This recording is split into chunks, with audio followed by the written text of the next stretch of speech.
to my channel. If you're new here, welcome. My name is Jazel. I am a wife and a mother to two little ones. This is our second year homeschooling, our first year using an actual curriculum, and this video is all things August recap, August review, what went well, what didn't go well, what we're changing, what's pending to change. So I'm going to give you guys all of the tea. I want to say our first month of homeschool went very well, to say the least. Obviously, if you guys are not familiar with our channel, I have a 4-year-old and a 2.5-year-old. My 4-year-old is officially doing a pre-K curriculum to prepare us for kindergarten next year, and our son has a seat at the table. Now, I want to preface by saying it is only month one of our 2024-2025 school year. Not much is going to change just yet, but there is one thing that is for sure changing, which I will share with you guys shortly. But before we get started, I just want to briefly mention what our schedule looks like, and I'm going to pull it out for you. 1 second. Okay, so this is my planner. I keep everything in here that I need for the kids. Here is our schedule. I'm actually just going to insert it on the screen really quickly so you guys can see what it looks like up close. But we do homeschool Monday through Friday. My children thrive off of structure. If you guys are new to this channel, if this is your first video, I have shared briefly what it kind of looks like in previous videos. So you want to go ahead and watch those videos before you finish this one, or after you finish this one. Make sure you go and watch those too. My children thrive on structure, so because of that, we do homeschool Monday through Friday and leave the weekends free, where we kind of just let the kids wake up when they want to wake up, stay in their PJs if they want to stay in their PJs, things like that. Our weekends look very different from our weekdays. My husband is in ministry full-time, as well as having a full-time job, so he needs to have quiet during certain times. Our children need to be occupied during certain times so he can take meetings and things like that. So my husband doesn't work a traditional 9 to 5, but he works Monday through Friday, and it's just easier for me to participate in our ministry work if my children, if all of their schooling is done during a certain time. So we do school Monday through Friday from 9 to 12. Sometimes we start a little bit later, sometimes we start a little bit earlier, sometimes we end later, sometimes we end early. It really just depends on the day, how the kids are feeling, things like that. But for the most part, Monday through Friday, 9 to 12, I am completely busy with homeschool, dedicated for my children and their education and learning. So I'm gonna go ahead and preface that. So I want to say that what I have noticed that has gone well, which I learned last year, is consistency with our children. Our children thrive and they learn best when things are structured consistently and they are being taught consistently, so they're able to retain it a lot better. So with that being said, every day of the week, Monday through Friday, we do warm-ups. Warm-ups all change. They change weekly, but they stay the same for that week. So we do a poem, we do a song, we do a letter of the week, as well as a scripture for the week. Sometimes my daughter works on her penmanship by writing her first and last name. Sometimes my son works on writing his name. Sometimes he has an activity that he can play with. Sometimes, like, all of it really, it differs based on what I think is best for them to learn for that week. It all really changes for the most part, but it changes weekly, but it stays the same Monday, Tuesday, Wednesday, Thursday, and Friday, for the flow of consistency, for the flow of continuously doing it and retaining the information. So 45 minutes for warm up. We do a couple of different things in that. It gets my children really excited for school. We do a poem as well as a song so they can get their giggles and their wiggles out. I let them dance, run around. If you guys are not subscribed to my channel, you want to go ahead and do that. But also follow me on Instagram and TikTok, because I do share day in the lives of our homeschool for the most part, almost every single day. So you want to go ahead and see that. If you need some ideas and some concepts on what you guys can implement, like I said, consistency is key. So doing it every single day for your child to actually retain that information is best. Now, Monday, Wednesdays, and Fridays, our schedule, every day, our schedule pretty much is different, but my children are now used to that schedule. So Monday, we do warm up, we do our The Good and the Beautiful preschool, we do your Teach Your Child to Read in 100 Easy Lessons, Bible, read aloud, and art. Tuesday, so that's the same for Monday and Wednesday are the exact same.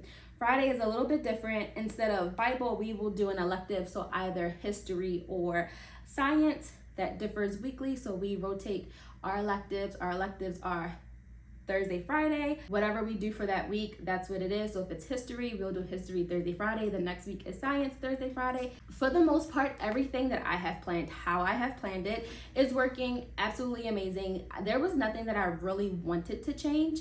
Again, this is just for the first month of August. Everything is going really well. My daughter is moving really quickly through her preschool curriculum. So I will say if I can say if there's one thing I am changing, is allowing her to move as fast or as slow as she wants with her preschool curriculum. For August, I planned for one lesson every other day. So we do the Good and the Beautiful Monday, Wednesday, and Friday, and we just do like a random workbook that I purchased from BJ's Tuesdays and Thursdays to kind of break it up a little bit. But she can get through 2, sometimes even 3 lessons in a 30-minute span because she's already familiar and comfortable with these with the things that she's learning in this curriculum. She's already really comfortable, and like I've mentioned in a previous video, she's ready for kindergarten curriculum, but we held off because we're moving to Pennsylvania in a few months, and we don't want to switch her in the middle. We don't want to switch states in the middle of a school year. We just felt like that would be too much on me as a parent and teacher, as well as our daughter who is learning, because the states require a couple of different things. August is just a real preview month. It's the first month of the school year. It's always the perfect month of the school year. I can't really make any changes, but like I said, allowing her to do as many lessons in her preschool curriculum as she wants to, versus me telling her, oh no, well, we can only do 1 a day. So I just kind of let that go of having her do 1 a day. If she's ready to move on, she's ready to move on. What I did find online, I believe it's called Treasure Hunt Reading. That program is 100% free. I printed it off. I looked through it. I think that program overlaps for you can use it over a span of like 2 to 3 years. You can look into that. It'll be in the description box below. 100% free. So once she finishes the Good and the Beautiful preschool, I already have her Good and the Beautiful Kinder Prep. So I'm going to look between either starting Treasure Hunt Reading and waiting until waiting for Kinder Prep for the summer. I'm not sure how fast we're moving through the Good and the Beautiful preschools. It's 90 lessons, but how it looks like we'll be finished this program by January, maybe late January to mid-February, somewhere along those lines. And again, that means we still have March, April, May left of the school year. That's 3 full months that she will need to be learning something, and I'm not going to start her in kindergarten. I would just much rather wait until August, like actually take a summer break before starting her in kindergarten. The kindergarten curriculum, I heard, is a little bit more intense than the preschool, and for that reason, I would much rather her have a summer break and me have a summer break, a 30-day summer break where we do no school before we hop into the next school year. So that's my thought process. I'm not sure if we're gonna do Kinder Prep and then Treasure Hunt Reading, or if we're gonna do them simultaneously. I will keep you guys updated in a later video towards the middle or end of the year as we are wrapping up our preschool curriculum. But for now, that's just my thought process on that. Teach your child to read in 100 easy lessons. A lot of you moms swore by this, and I want to say I swear by it as well. I absolutely love this program. It's super easy to follow. At first glance, it looks like a lot. This is literally the first lesson. It looks like a lot, but as a parent, you don't want to just wait until the first day of school to open up your children's curriculum for the first time. So if you do that, please don't. Study your curriculum in advance so you kind of have an idea of what it's going to look like, what it's going to be like. But there is a method to the madness behind how I am using this program and teaching my daughter to use it. It is absolutely amazing. We are currently wrapping up lesson 8. So how I was planning for this, I originally planned for our formal reading, 30-minute reading curriculum, Monday, Wednesdays, and Fridays. The first week was kind of a struggle because my daughter was like this. Like, if you go back to our first day of homeschool vlog, which I recently just posted, when she first looked at it, she opened it up and she literally got so intimidated by everything on this. It's no pictures, it's nothing. It's just black and white and a little bit of red. Or I think this is pink. They say it's red, but I think it's pink. Anyway, she got super intimidated about how big this book was, how much was on a page at once. So she got super intimidated. However, after the second week, I told my husband, I was like, I don't know, like if she's struggling. Sometimes she's showing me that she gets it. Other times she's just like, I don't want to do this. And my husband suggested that I do a 10 to 15 minute review of what we learned on the day before. Kind of explain how that works. We do this program every single day of the week. It works for our family. It's not taxing. It's not too much on us as the parent or teacher, and it's not a lot on our child. My daughter looks forward to it. I'm going to explain to you how we have changed this to work better. So the reading honestly works best when your child has confidence and they're building their confidence on it. So we do 30 to 35 minutes Monday, Wednesdays, and Fridays. Mommy does 30 to 35 minutes Monday, Wednesday, Friday with our daughter. And Tuesdays and Thursdays, we do a 10 to 15 minute review of what we learned the day before. Or if she is struggling with something that was in a previous lesson, that is the time for us to go ahead and review it and just take 10 to 15 minutes to really hone in on one specific area that she is struggling with to kind of help her build her confidence. So when we're going into the next day where we're actually doing another 45 minute lesson, she already knows half of it because we did the lesson 2 days before, and then we focused on one or two things to really like focus in on for 10 to 15 minutes the day before. So for that current day, she's prepped. So let's go back. Week 3 is when we decided to do that kind of style. So what we do is Monday we start. So for example, this past Monday we started on lesson 8. And lesson 8, it kind of goes over just sounds and some rhyming words. She's been doing rhyming for the last couple of lessons, so this is something that she's very familiar with. So we do 30 to 35 minutes depending on how much. Sometimes we finish a little bit earlier if I start noticing that she's like, ugh, like this is a lot. Like my brain is fried, and I understand your brain being fried because mommy's brain is fried a lot too. Okay, so I do give her a lot of grace. I try to give her a lot of grace, I would rather say. And so we do 30 to 35 minutes on Monday. And then on Tuesday, she looks at this. She kind of already knows it. We use a dry erase board as well as dry erase markers. Instead of her looking at it like this, the only thing I really come to the book for is for these big letters or the big words. That's the only time I really actually have her looking at the book.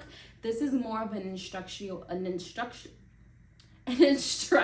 manual for the parent to teach the child. So if this is something that you're interested in, you want to keep that in mind. This is not something where your child should be working out of directly, but rather an instruction manual for the parent for you to teach them in a different way, whether it's on a piece of paper, whether it's with chalk, on a chalkboard, a dry erase marker, completely up to you. Or if you just want to do it straight out of here, by all means.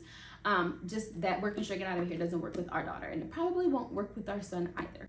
My kids are up, so you're about to get ready to hear kids in just a little bit. I'm gonna try to wrap this up as quick as possible. They just woke up from their nap.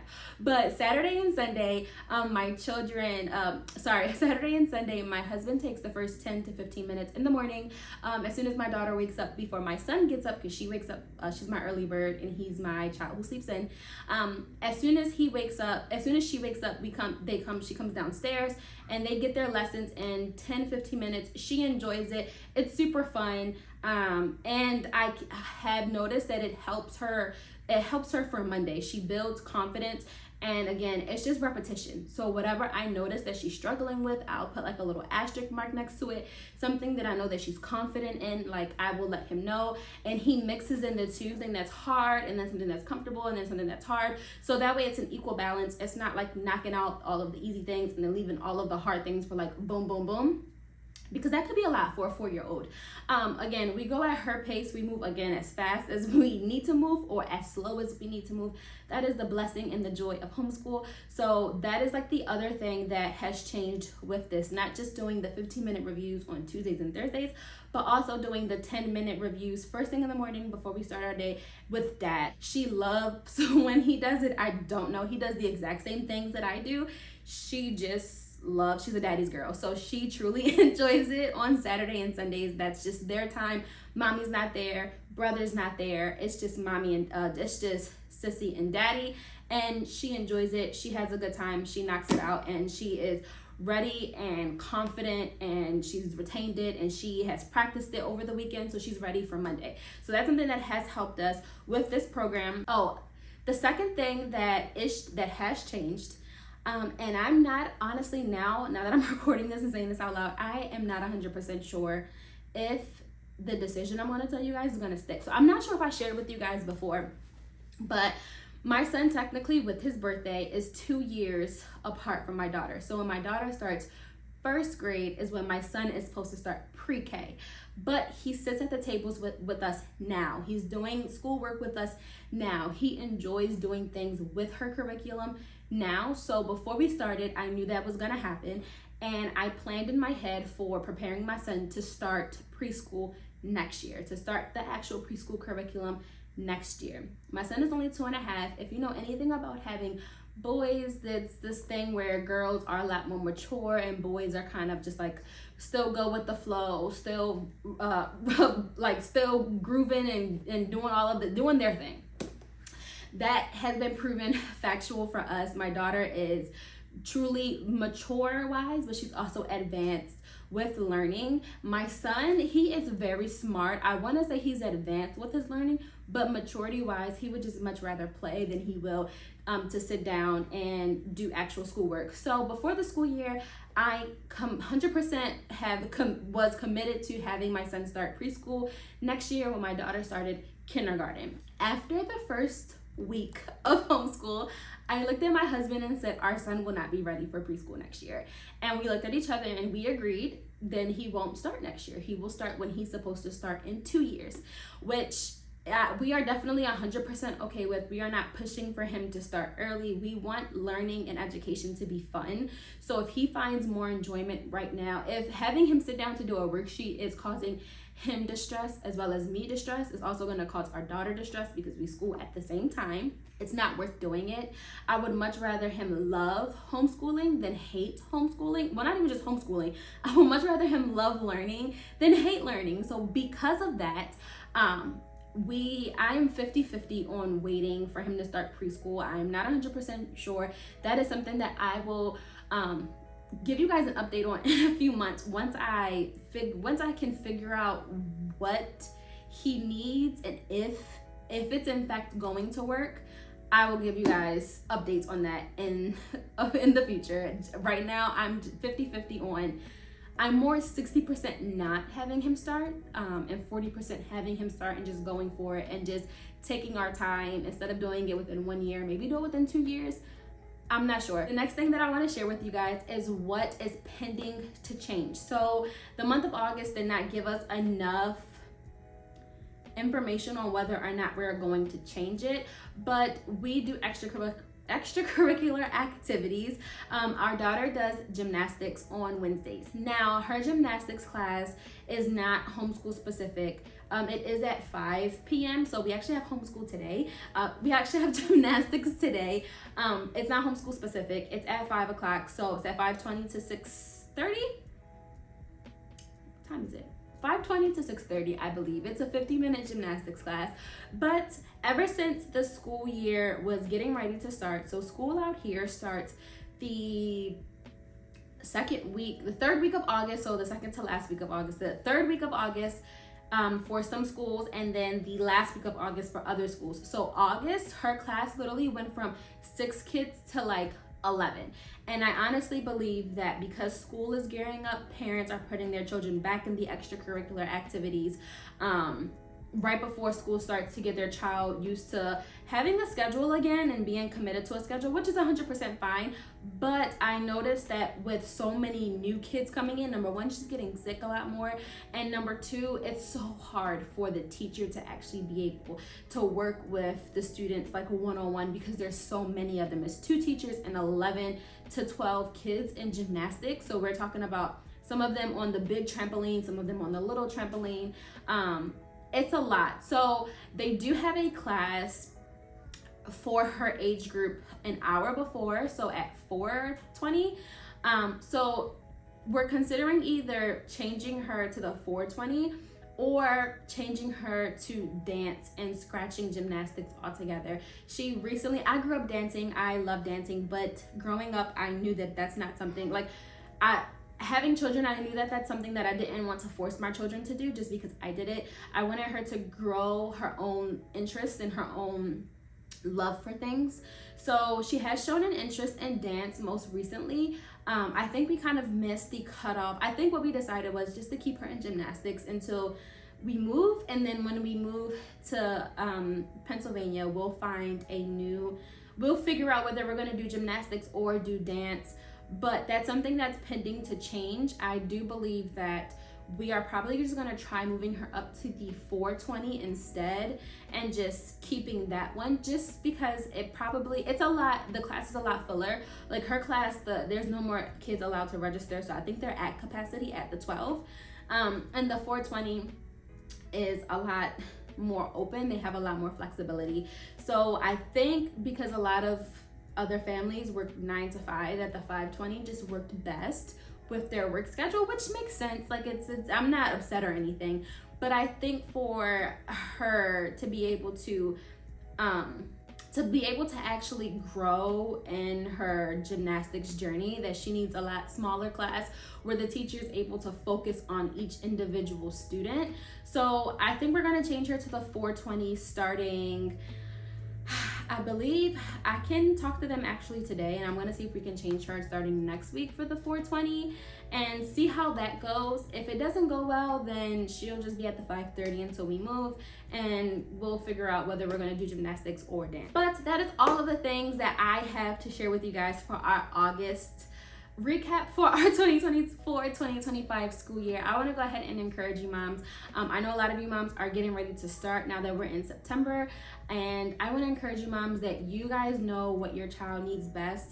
Just because our schedule looks like this, just because the recaps and I'm changing things, not even changing a lot of things, but even just a little bit of things that I am changing, I'm making it work for our family and what our daughter and our son needs. So make sure that you as a mom and you as dad, that you guys do what your children need, what works for your family, what you guys are capable of doing. Here are my little babies coming out. They are playing right now in and out of my room.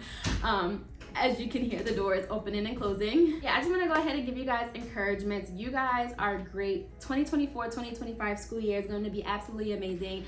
If you guys want to go ahead and leave any video suggestions you guys have down below, go ahead and do that. Until next week's video, we will see you guys. Bye.